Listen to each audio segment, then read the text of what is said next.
The basic tools that we're going to use to apply this grout on the floor are the following ones. We have a vacuum. Normally when we work in construction, especially people that do this often, finds there is a lot of dust when you're working in construction. So it is really important to avoid, using a broom or stuff to pick up the debris. It's better to use a vacuum. Now, following with that, obviously, it's important to use masks when you're working in this type of material. I mean, it's a lot of dust, a lot of things that are going to come out, and it's important to protect your respiratory cavities. Another thing that I normally use is a cushion for my knees, so they don't get beat up too much, especially when you're kind of on the floor trying to do all this work. Some cleaning sponges, right? Also some, a container to mix and actually to add some water later to clean the stuff. This is a grout applicator, a squeegee, or whatever you want to, call this tool. It has a lot of names, but basically it has some sort of rubberish, surface that will help us to kind of squeeze all this material into the joints. We have the sanded grout over here, and a little explanation for the ones that don't know. You have a sanded version and an unsanded version.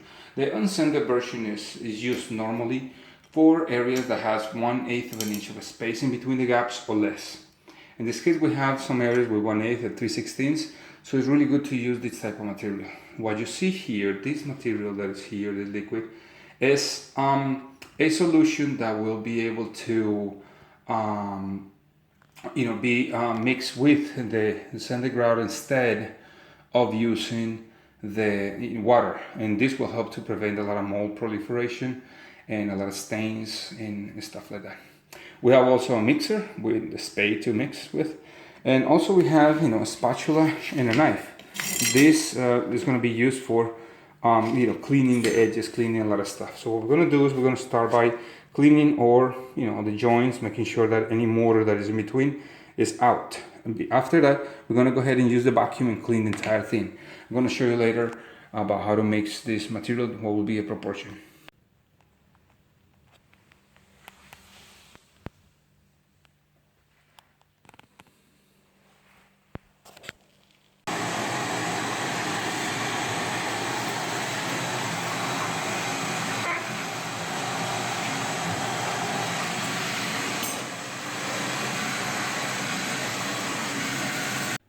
Now that we have the surface nice and clean, we want to go ahead and mix the solution that we have over here, the grout mix, with the sanded grout. Now the proportion for this will be as follows.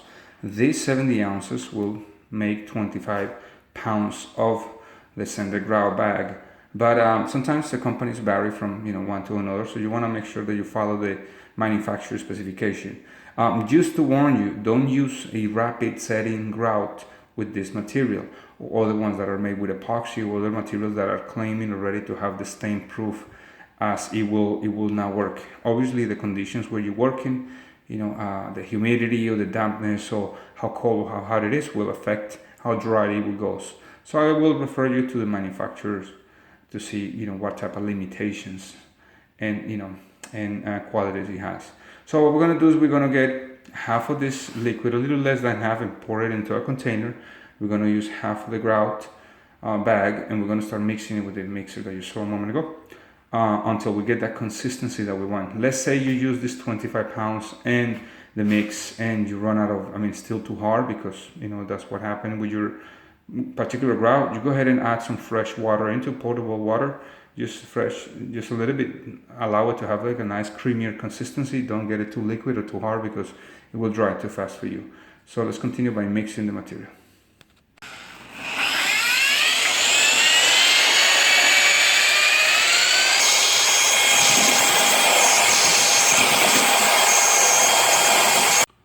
Once you finish mixing your grout, you get it to the desired consistency that you want.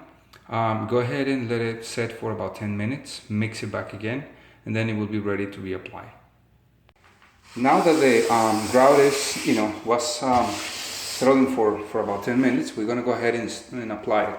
Now, the grout applicator that I have here, what's going to happen with it is that we're going to use it in an angle, so we're going to try to always come out with an angle in both areas, like 45 degrees in this, and about, some sort of a slanted size over here. Now, you want to understand that when you're doing this, some areas are going to have like air bubbles. So you want to pass it in different positions. In other words, you go that way, you want to come back and clean it. And after, you want to remove the excess that you have, shake it a little bit, and remove it. So when you're working, you want to go ahead and work from the further part of the project, and you go towards the entrance to the door or whatever. It will be easy, so you don't have to step on the joints and all the stuff. So we're gonna go ahead and do this stuff.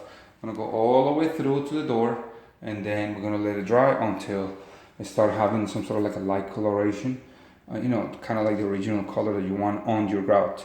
So let's do that. I'll show you in a moment.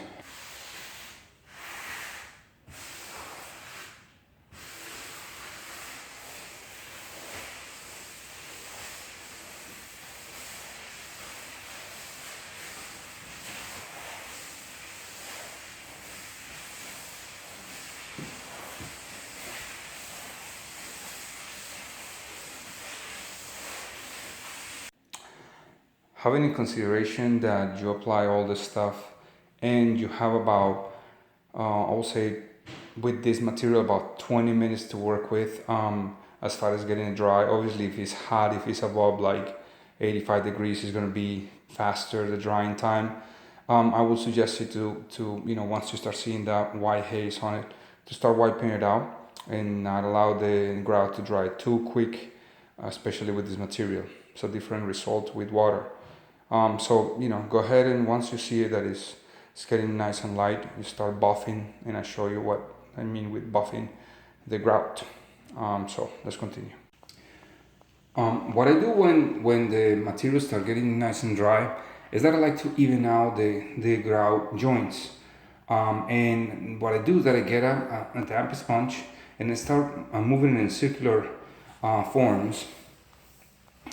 So I can leave those edges nice and straight. Now, this is not to remove entirely the grout. What I want to do is level out those edges, make sure that I don't have the small little air pockets around here, and correct the areas that by just doing that circular movement will show if you have anything missing or something. And then you go ahead and, having some grout on the side, you can go ahead and correct those areas and continue with the buffing.